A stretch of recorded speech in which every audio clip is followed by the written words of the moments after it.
bonjour à vous toutes et tous. Bonjour Nicole Lernaud. Bonjour Maria, bonjour à tous. Bonjour. Alors, le rendez-vous à fond aux consommateurs. Et aujourd'hui, on va faire une émission. Alors, on aime ou on n'aime pas. Il y a des gens qui attendent ça toutes les semaines. D'autres sont saturés. Oui. Chacun son choix. Hein. Chacun son truc. Chacun son truc. Voilà, au moins une fois par semaine, vous avez ça de publicité dans vos boîtes aux lettres. Oui. Hein, oui. On en est qui viennent un peu de partout d'ailleurs. Hein. Qui viennent de partout. Ah, hein. oui, Dans notre secteur, enfin, je crois que c'est le mardi, il me semble. Hein. Oui, en enfin, gros, peu importe. voilà. C'est un jour dans la semaine. Un jour dans la semaine, vous y avez droit. Donc voilà.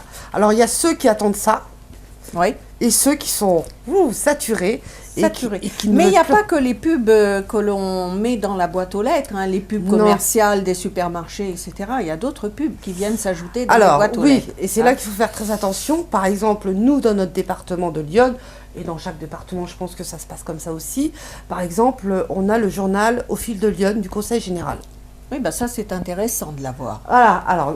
Il faut quand même regarder, ne prenez pas votre paquet de pub et le mettez à la poubelle. Il y a quand même des choses. Mais il y a quand même des choses. Bon, c'est le petit journal du département qui est quand même très intéressant pour les manifestations, les visites, etc. Moi, je dirais que ça fait pas partie de la pub. Bah, moi non, exactement. Il y a également le journal du territoire, la communauté de communes. Il y a le parc du Morvan, il y a toutes ces choses-là. Mais par contre, je parle de publicité, de supermarchés, de choses comme ça, les promotions, les soldes, etc. Mais il y a aussi les pubs de vente par correspondance, qui sont très, très nombreuses. Et qui sont sous enveloppe. Alors, bon. Alors, comment est-ce qu'on peut limiter tout ça ? Comment est-ce que l'on peut se dire... parce que voilà, si on met un truc... Je ne veux pas de pub, ça veut dire que les magazines...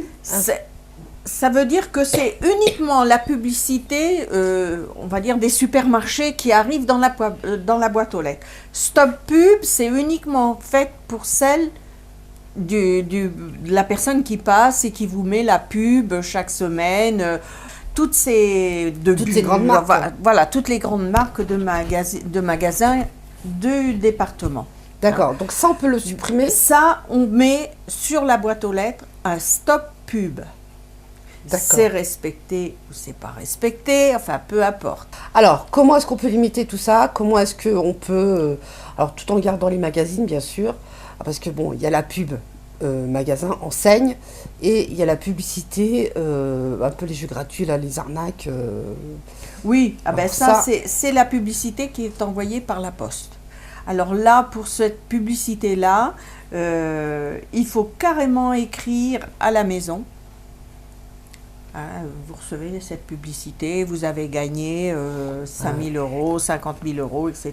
et tout. Il faut à ce moment-là que vous écriviez à la maison en leur disant que vous ne voulez plus recevoir de publicité dans votre boîte. Parce que ce courrier, il est adressé à votre nom. Voilà, le courrier est adressé au nom de la personne. Hein. Alors, tout à l'heure, tu parlais de ces petits autocollants. Oui. On en trouve un peu partout maintenant. On en trouve un peu partout, mais on peut aussi les imprimer sur Internet. Hein. Donc, c'est le ministère de l'écologie et du développement durable. Hein. Alors, que vos coordonnées soient utilisées à des fins commerciales. Donc, on en parlait tout à l'heure, tout en figurant dans les annuaires et dans les différents services de renseignement. Là, par exemple, voilà, on prend l'annuaire, puis on se fait le fichier, là. Hein. Voilà, tout à fait. Et puis, il faut savoir que les boîtes, ils se revendent le fichier les uns les autres. Hein.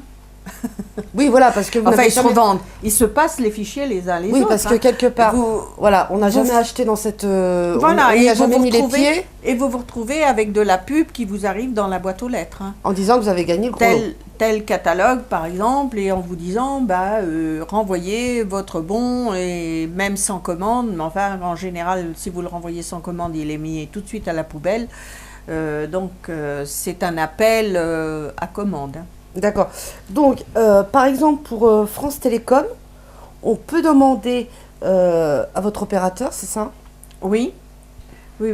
Alors, vous demandez à votre opérateur d'être inscrit sur la liste d'opposition totale. Ça, vous pouvez le faire. Par exemple, pour France Télécom, inscription gratuite sur la liste rouge, par exemple. D'accord. Hein.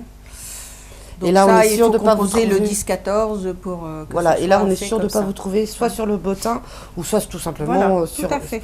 sur Internet. Et si par exemple le facteur ne respecte pas le fait qu'il y a stop pub et il le met quand même. Ben, il faut écrire à la CNIL. Ouais. Hein, donc ça, c'est la Commission nationale informatique et liberté. Hein, donc ça, il faut... Ou alors au ministère du développement, de l'écologie et du développement durable. Bon, bah, tout ça, ce sont des points qui sont visibles. Alors par ailleurs, vous pouvez être aussi amené à communiquer vos coordonnées personnelles, par exemple à l'occasion d'une commande par écrit, Ouais. style catalogue, hein, par téléphone ou par Internet. Vous devez être informé de l'utilisation qui pourra être faite de vos coordonnées personnelles. Mais ça, on ne sait pas, ça. Si, en principe, c'est marqué sur les bons de commande, ou alors, si vous commandez par Internet, vous avez un endroit où c'est marqué. Il ne faudra pas oublier de le cocher, par exemple. Hein. De plus, vous avez droit de refuser de figurer dans un listing à des fins commerciales. Ouais, hein. Ça, c'est l'article 38, alinéa 2. Hein, de la loi du 6 janvier 1978, ça il faut savoir aussi, et pensez systématiquement à cocher ou décocher la case du bon de commande questionnaire. Alors, toutes ces informations, bien sûr, vous pouvez les obtenir en vous contactant tout simplement l'association ASECO. ASECO CFDT, donc notre bureau est à Auxerre, 7 rue Max Quentin. Le téléphone c'est le 03 86 52 89 32. Voilà, ce sera tout pour aujourd'hui pour cette émission. Et puis on se dit à très très vite, Nicole. À bientôt. Merci au revoir beaucoup. à tous et bonnes vacances à tous. Merci, au revoir.